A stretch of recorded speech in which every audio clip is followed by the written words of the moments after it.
আষাঢ় মাসের গভীর রাত, শান্তিপুর গ্রামের উত্তর পাশের ক্ষেত। আর এই ক্ষেতের মাঝেই অবস্থিত পুরনো একটি জলা। কুদ্দুস, করিম আর গফুর চুপচাপ বসে আছে জলার পাশে থাকা মাচাতে। চারিদিকে শুধু বৃষ্টির শব্দ, দূরের ব্যাঙের ডাক, আর মাঝে মাঝে বজ্রপাতের শব্দে মুখরিত হয়ে উঠছে চারপাশ। আর তাদের পাশেই রাখা পুরনো হারিকেনটাতে টিমটিম করে চলছে আলো।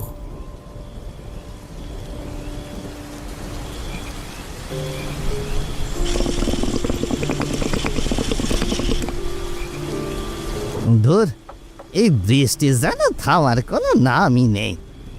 এত বৃষ্টি আর ভালো লাগতেছে না। বৃষ্টিতে আবার খারাপ কি দেখলে গো কুদ্দুস ভাই? বৃষ্টি তো ধানের জন্য ভালো। সব বৃষ্টি কি আর একরকম হয় রে? কিছু কিছু বৃষ্টি আছে, যেই বৃষ্টি নামলে মনে হয় মাটি নিচ থেকে নিঃশ্বাস নিচ্ছে। ও কুদ্দুস ভাই, এখন এইসব কথা বাদ দাও তো। এমনিতেই জায়গাটা খুব একটা সুবিধাজনক নয়। হুকায় বড় একটা টান দিয়ে ধীরে ধীরে ধোঁয়া ছেড়ে তাদের দিকে তাকালো কুদ্দুস। তোরা খেয়াল করেছিস, এই জলার পানি কখনো পুরোপুরি শুকোয় না। ওইটা তো স্বাভাবিক বিষয় কুদ্দুস ভাই। জলার পানি কি করে শুকাবে বলো? চারপাশের সকলের ক্ষেতের পানি এই এই জলাতে এসেই তো পড়ে।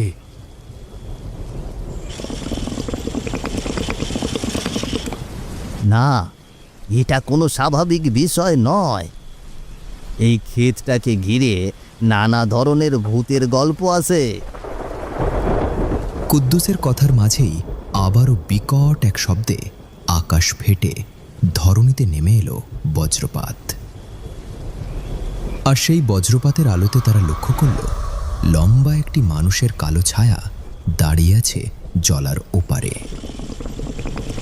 ও কুদ্দুস ভাই, ও ওই দেখো, জলার ওপারে কে যেন দাঁড়িয়ে আছে।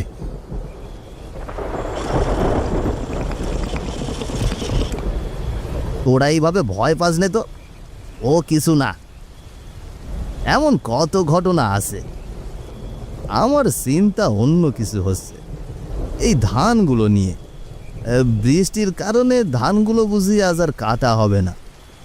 এই বৃষ্টি যে কখন থামবে কে জানে। কুদ্দুস ভাই, বৃষ্টি যেহেতু থামছেই না, সেই সুযোগে তুমি আমাদের একটি ভূতের গল্প শোনাও দেখি, যা তোমার নিজের সাথে ঘটেছে।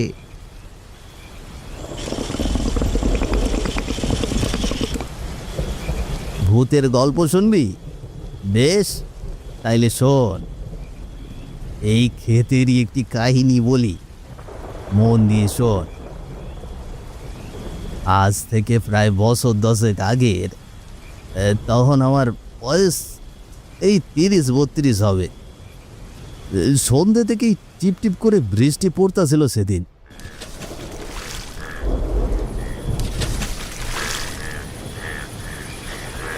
থাকলে ডোবা খানা হবে কচুরি পানা, থাকলে ডোবা খানা হবে কচুরি পানা, বাজে হরিণে খানা একসাথে খাবে না, স্বভাব তো কখনো যাবে না।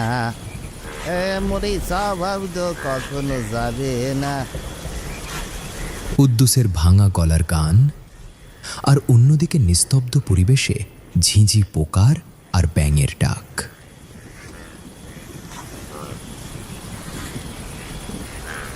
কুদ্দুসের গানের মধ্যে হঠাৎ হারিকেনটি নিভে গেল। এই হ্যারিকেনটার আবার কি হলো?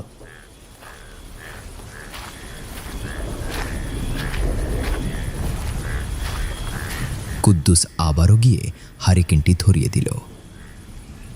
এই বৃষ্টি দেখতেছি থামছেই না। এত বৃষ্টির মধ্যে ধানগুলো কি কেটে শেষ করতে পারবো?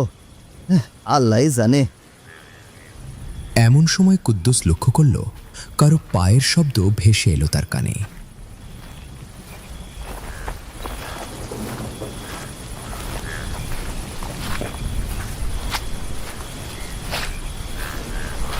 কুদ্দুস ভাই, কুদ্দুস ভাই, এই বৃষ্টির মধ্যে তুমি এখনো ধান কাটতেছো? কুদ্দুস ঘাটটি ঘুরোতেই দেখতে পেল পাশের গ্রামের পরাণ টুকটুক করে এগিয়ে আসছে তার দিকে। আরে পরাণ, তুই এখানে? তোর ধান কাটা কি শেষ নাকি? পরাণ একটু হেসে বলল, একটু আগেই শেষ করলাম, তাই ভাবলাম তুমি যখন একলা আসো, তোমার এসে একটু সঙ্গ দিই। তাই এসে ভালোই করেছিস রে পরাণ। একা একা আমারও খুব একটা ভালো লাগতেছিল না।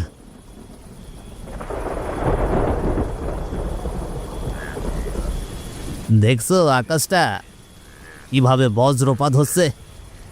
এর মধ্যে একা একা কাজ করবে কিভাবে বলো তো? তার উপর তোমারে খুব ক্লান্ত দেখাচ্ছে।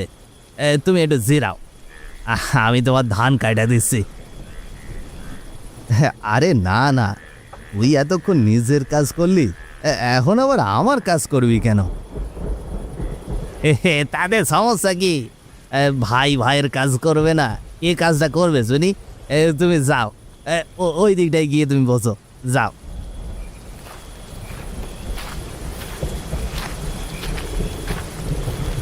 পরাণের কথায় আর না করতে পেরে আইলের পাশে গিয়ে দাঁড়ালো কুদ্দুস। তুই আমায় বাঁচালি রে ভাই, এই শরীরটা ভীষণ খারাপ লাগতেছিল বুঝলি। সেই বুঝেই তো তোমার একটু জিরিয়ে নিতে বললাম।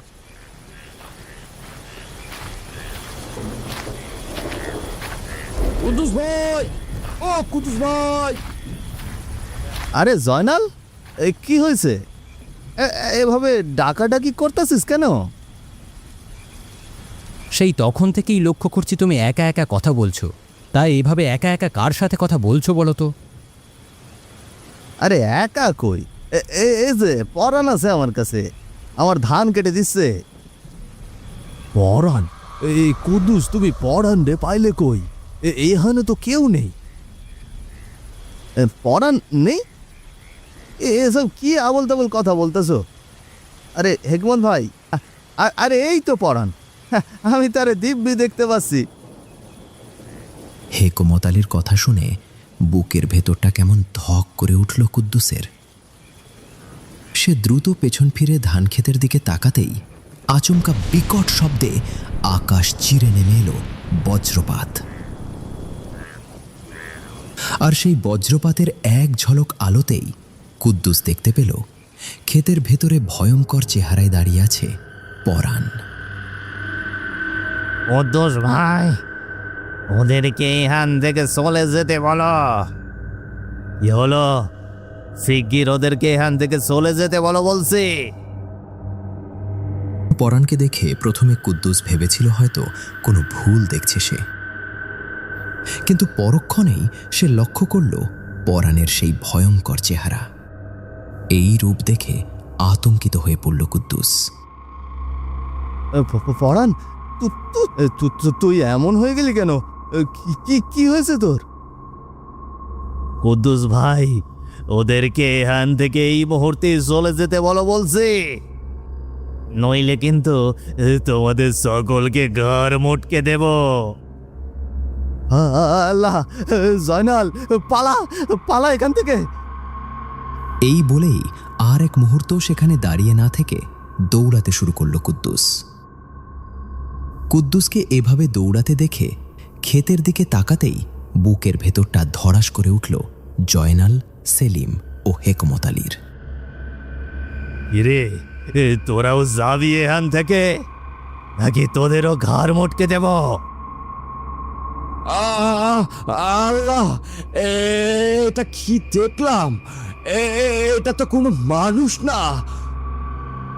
হায় আল্লাহ, পরাণের চেহারা এমন হয়েছে কেন? তবে কি সে আর মানুষ নেই? আমি আগেই কয়েছিলাম এই জলা ভালো না, আর দাঁড়িয়ে দেখো না। চলো, শিগগির চলো এখান থেকে। পরাণের সেই ভয়ঙ্কর চেহারা দেখার পর আর এক মুহূর্ত সেখানে দাঁড়ানোর সাহস পেল না তারা, তাই সেখান থেকে দৌড়ে পালালো তিনজন। লা ইলাহা ইল্লাল্লাহ। আল্লাহ, আল্লাহ, আপনি আমাদের রক্ষা করুন, আমাদের হেফাজত করুন।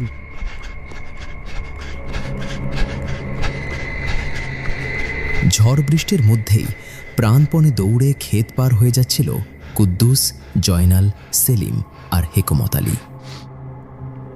চারপাশে তখন শুধু ঝোড়ো বাতাসের হু হু শব্দ আর আকাশ কাঁপিয়ে বজ্রপাতের গর্জন।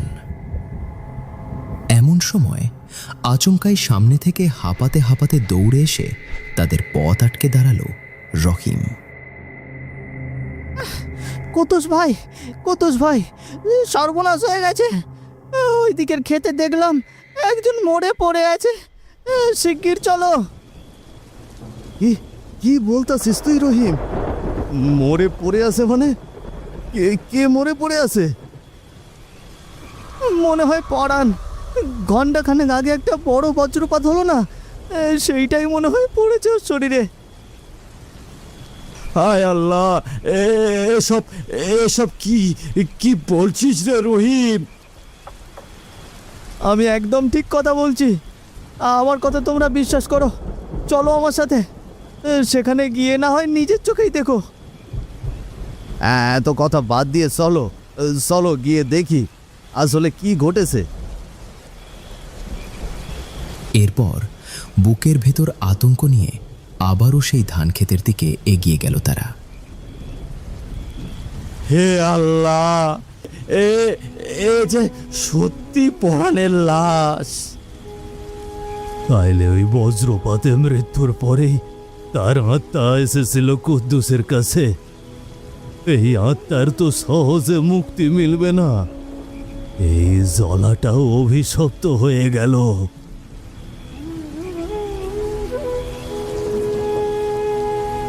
এসব বলে আর কি হবে হেকমত ভাই, এসব কথা বাদ দাও। তার থেকে চলো পরাণের লাশটা ওর বাড়িতে পৌঁছে দেই আর ওর দাফন কাফনের ব্যবস্থা করি। হ্যাঁ হ্যাঁ কুদ্দুস ভাই, হ্যাঁ একদম ঠিক কথাই বলেছ। হ্যাঁ তাই করি চলো। এতক্ষণ ধরে বহু বছর আগের সেই ভয়ঙ্কর ঘটনার কথাই করিম আর গফুরকে শোনাচ্ছিল কুদ্দুস।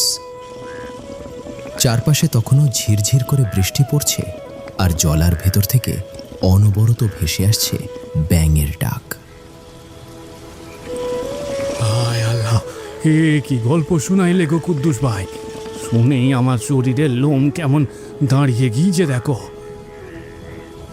কিন্তু আমি ভাবছি যে তোমরা সত্যি সত্যি কিভাবে একজন মৃত মানুষের সাথে এত কথা বলছো।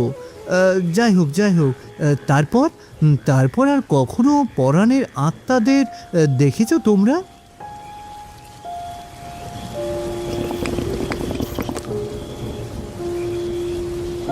না রে, দেখার অনেক চেষ্টাই করেছি, কিন্তু আগের মতো আর দেখতে পাই না। তবে জানিস তো, কিছু কিছু জিনিস আছে যেগুলো চাইলেও এড়ানো যায় না, বিশেষ করে এই জলার ব্যাপারটা। যাই হোক, তোমার গল্পটা শুনে গায়ে কাঁটা দিলেও কিন্তু এই অবসর সময়টা বেশ ভালোই কাটলো। তুই কি বলিস রে করিম? সে কথাটা তুই একদমই মন্দ বলিসনি। এদিকে রাতও অনেকটা হয়েছে। তা কুদ্দুস ভাই, বৃষ্টি তো কমে এসেছে, বাড়ি যাবে না?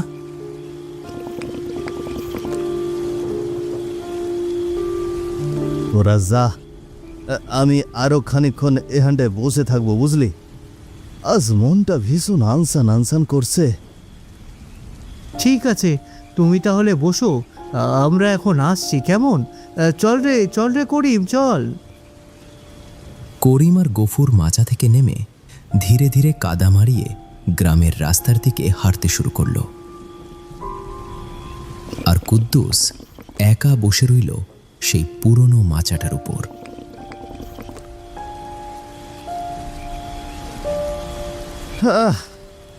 আয় রে জীবন, কত কিছুই না দেখলাম এই জলার পাশে বসে।